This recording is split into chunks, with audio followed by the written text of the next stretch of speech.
Breaking news రాజ్యాంగ ధర్మాసనం సంచలన తీర్పునిచ్చింది. ఎన్డీయేతర రాష్ట్రాలకు చుక్కెదురైంది. రాష్ట్రపతి గవర్నర్లకు గడువు నిర్దేశించలేమని జస్టిస్ బిఆర్ గవాయ్ అన్నారు. గవర్నర్కు పరిమితమైన సూచనలు మాత్రమే ఇవ్వగలమని జస్టిస్ బిఆర్ గవాయ్ తేల్చేశారు.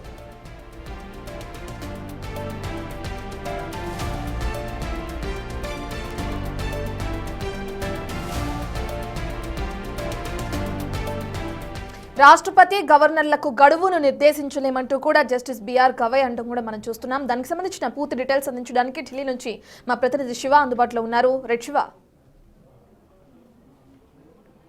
రైట్ రత్న, రాష్ట్రపతి గవర్నర్ల వద్ద గడువుకు సంబంధించి పెండింగ్ బిల్లులు ఏవైతే ఉన్నాయో దానికి ఇచ్చిన సమయంలోగా ఆమోదించి తిరిగి పంపించాలంటూ కూడా గతంలో ధర్మాసనం ఇచ్చిన తీర్పుకు సంబంధించి ప్రధానంగా ఇప్పుడు కీలక వ్యాఖ్యలు చేశారు జస్టిస్ బిఆర్ గవాయ్. అంటే 5 సభ్యులతో కూడిన రాజ్యాంగ ధర్మాసనంలో జస్టిస్ బిఆర్ గవాయ్ ఉన్నారు. దానిలో భాగంగా ఈ బిల్లులకు సంబంధించి గవర్నర్కు ఎటువంటి కాల పరిమితిని కోర్టులు విధించలేవు. వారు రాష్ట్రపతి లేదా గవర్నర్ దీనికి సంబంధించి పెండింగ్ పరిశీలించేందుకు రాష్ట్రపతికి పంపించవచ్చు, లేదా తిరిగి రాష్ట్రానికి పంపించవచ్చు అంటూ కూడా, అసెంబ్లీకి పంపించవచ్చు అంటూ కూడా సుప్రీం ధర్మాసనం ఈరోజు కీలక వ్యాఖ్యలు చేసింది. అంటే ఎన్డీయేతర రాష్ట్రాలకు సంబంధించిన ప్రభుత్వాలకు ఇది చుక్కెదురుగానే ప్రధానంగా భావించాల్సి ఉంటుంది. ఏదైతే రాష్ట్ర ప్రభుత్వం అసెంబ్లీలో ఆమోదింపజేసిన బిల్లులు ఏవైతే ఉన్నాయో ఆ బిల్లును గవర్నర్కు పంపిస్తారు. గవర్నర్ దాన్ని ఆమోదించాల్సి ఉంటుంది. కానీ గవర్నర్లు ఆ బిల్లులను పెండింగ్లో పెట్టి వారి వద్దే ఉంచుకుంటున్నారు. దీనికి సంబంధించి ఇటు ఆ రాష్ట్ర ప్రభుత్వాలు కోర్టులను ఆశ్రయిస్తున్నాయి. తర్వాత కోర్టులు, హైకోర్టులు, సుప్రీంకోర్టుకు అక్కడ తీర్పు సరిగా ఇవన్నీ నేపథ్యంలో సుప్రీంకోర్టుకు వస్తున్నారు. ఇక్కడ కూడా ప్రధానంగా ఆ తమిళనాడుకు సంబంధించిన గవర్నర్, మరోవైపు ఇటు తెలంగాణకు సంబంధించిన గవర్నర్కి సంబంధించి కూడా గతంలో కూడా ఇటు సుప్రీంకోర్టుకు వచ్చారు. ఆ బిల్లులకు సంబంధించి పెండింగ్లో ఉన్నాయి కాబట్టి దానికి సత్వర పరిష్కారం చూపించాలి. ఆ బిల్లును పాస్ చేసుకోవడం ద్వారా అంటే యూనివర్సిటీలకు సంబంధించిన బిల్లులు కానీ అనేక కీలక డెవలప్మెంట్కి సంబంధించిన బిల్లులను కూడా పెండింగ్లో ఉంటున్నాయి గవర్నర్ల దగ్గర. దానికి సంబంధించి సత్వర పరిష్కారం చూపించాలంటూ కూడా ఎన్డీయేతర రాష్ట్రాల ప్రభుత్వాలు సుప్రీంకోర్టును ఆశ్రయించాయి. అయితే దీనికి సంబంధించి గవర్నర్లకు ఎటువంటి కాల పరిమితిని మేము నిర్దేశించలేము, వారిని మేము శాసించలేము.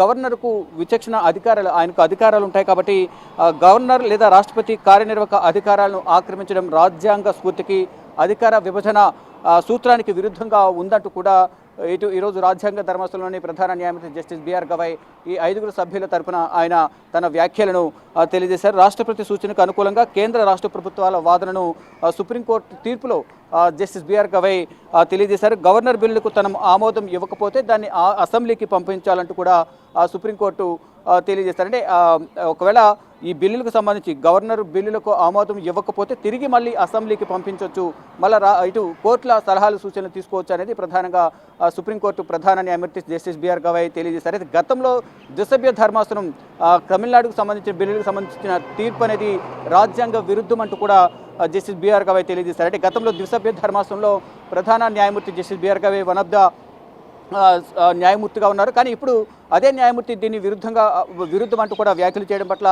న్యాయ నిపుణులు దీనిపై చర్చ కూడా కొనసాగుతోంది. అంటే ఇది ఒక ల్యాండ్ మార్క్ జడ్జిమెంట్గా ఉండే అవకాశం ఉంది అనేది కూడా మొదట అందరూ భావించారు. అంటే ఇప్పుడు ఇచ్చిన తీర్పు భవిష్యత్ రాజకీయాలపై ఎక్కువగా ప్రభావం చూపిస్తుంది అనేది ప్రధానంగా భావించారు.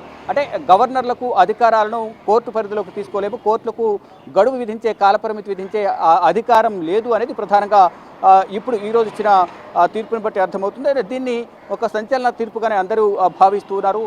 గతంలో ఆగస్టులో జస్టిస్ బిఆర్ గవాయ్ ఇటు తమిళనాడుకు సంబంధించిన ఆర్ఎన్ రవి గవర్నర్కి సంబంధించి తమిళనాడు ప్రభుత్వం అనేక మార్లు ఇటు సుప్రీంకోర్టు తలుపులు తట్టింది. ఇటీవల రాష్ట్రపతికి సంబంధించి ఒక బిల్లును వెనక పంపిన దానిలో కూడా సుప్రీంకోర్టును ఆశ్రయించారు. ఇలా అనేక రాష్ట్రాలు, రాష్ట్ర ప్రభుత్వాలు, ఎన్డీయేతర రాష్ట్ర ప్రభుత్వాలను కూడా అంటే అసెంబ్లీలో రాష్ట్ర ప్రభుత్వం ప్రజలకు, రాష్ట్రానికి సంబంధించిన అనేక బిల్లులను ఆమోదింపజేస్తుంది. కానీ ఇక్కడ అధికార పార్టీకి సంబంధించిన గవర్నర్లు ఎక్కువగా ఇక్కడ ఉంటూ ఉంటారు కాబట్టి వారు ఈ బిల్లును ఆమోదించకుండా రాష్ట్రానికి మంచి పేరు, అంటే రాష్ట్ర ప్రభుత్వానికి మంచి పేరు రాకుండా చేసే విధంగా కూడా ఇక్కడ గవర్నర్లు వ్యవహరిస్తున్నారు. ఈ నేపథ్యంలోనే ఈ బిల్లులను త్వరితగతిన ఆమోదింపజేసేలా, అవి ఆమోదించడం ద్వారా రాష్ట్రానికి, రాష్ట్ర ప్రజలకు మేలు చేకూరుతుంది. కాబట్టి బిల్లులకు ఆమోదం తెలిపేలా కూడా ఆదేశాలు ఇవ్వాలి, సూచనలు చేయాలంటూ కూడా న్యాయస్థానాలు ఆశ్రయిస్తున్నారు. దానిలో భాగంగానే ఇలా అంటే ప్రధానంగా ఆర్టికల్ 200 ప్రకారం గవర్నర్ బిల్లుకు ఆమోదం తెలపవచ్చు, లేదా బిల్లును నిలిపివేసి తిరిగి ఇవ్వచ్చు, లేదా బిల్లును రాష్ట్రపతికి కూడా సిఫారసు చేయవచ్చు. గవర్నర్ కనుక నిర్ణయం తీసుకోలేని పక్షంలో రాష్ట్రపతికి దీన్ని పంపించే అధికారం ఉంటుంది. ఈ నేపథ్యంలోనే దీనికి సంబంధించి గవర్నర్ పంపించిన బిల్లులు రాష్ట్రపతి దగ్గర చాలా వరకు పెండింగ్లో ఉన్నాయి కాబట్టి రాష్ట్రపతి కూడా ఇటు సుప్రీంకోర్టు ధర్మాసనానికి 14 అంశాలతో ఒక లేఖను కూడా రాశారు. దానికి సంబంధించి రిఫరెన్స్ రాష్ట్రపతి రాసిన రిఫరెన్స్ లేఖకు సంబంధించి ఈరోజు ప్రధానంగా జస్టిస్ బిఆర్ గవాయ్ తన తీర్పులో ప్రస్తావించారు. అంటే రాజ్యాంగ ధర్మాసనంలోని ఈ 5 న్యాయమూర్తులు కూడా ముందుగా నిర్ణయించుకున్న దాని ప్రకారం అంటే ఈ తీర్పు ఎలా ఇస్తే బాగుంటుంది, ఇప్పుడు ఇచ్చిన తీర్పు అనేది భవిష్యత్ రాజకీయాలపై కూడా ప్రభావం పడుతుంది కాబట్టి ఈ అంటే గవర్నర్లకు కూడా ఒక ప్రత్యేక అధికారాలు ఉంటాయి. అధికారాలను మనం దుర్వినియోగం చేయకూడదు, వారిని శాసించే అధికారం ఇటు ధర్మాసనాలకు లేదు అనేది ప్రధానంగా జస్టిస్ బిఆర్ గవాయ్ తెలియజేశారు. అంటే బిల్లు ఆమోదంపై ప్రెసిడెన్షియల్ రిఫరెన్స్ పై కీలక తీర్పు అనేది ఈరోజు జస్టిస్ బిఆర్ గవాయ్ ఈ 5 సభ్యుల ధర్మాసనంలో వెల్లడించారు. ఇక మొత్తంగా చూసుకుంటే ఈ బిల్లుకు సంబంధించి గడువుకు సంబంధించి గవర్నర్కు గడువు పరిమితి అంటే గడువు ఏదైతే ఉందో ఆ గడువును కాల పరిమితిని మేము నిర్ణయించలేము, నిర్ణయించే అధికారం మాకు లేదు. ఆయన బిల్లును ఆమోదించవచ్చు, ఆమోదించకపోవచ్చు, తిరిగి మళ్ళా అసెంబ్లీలకు పంపించవచ్చు అనేది ప్రధానంగా వారికి ఉన్న అధికారాలను జస్టిస్ బిఆర్ గవాయ్ వెల్లడించారు. ఇది ఒక మొత్తంగా చూసుకుంటే ఈ తీర్పు పట్ల భిన్న వాదనలు వినిపిస్తున్నాయి. అంటే ఈ బిల్లులు గడువుకు సంబంధించి అధికార పార్టీ ఎన్డీఏ కూటమికి సంబంధించిన ఎన్డీఏ పార్టీలు తీసుకుంటున్న నిర్ణయాలను వారు సమర్థిస్తున్నారు, కానీ ఎన్డీఏతర పార్టీలు మాత్రం దీన్ని వ్యతిరేకిస్తున్నాయి. కానీ ఇప్పుడు ప్రధానంగా చూసుకుంటే కనుక ఎన్డీఏతర రాష్ట్రాలకు ఈ తీర్పు అనేది ఒక చుక్కెదురుగానే ప్రధానంగా భావించాల్సి ఉంటుంది.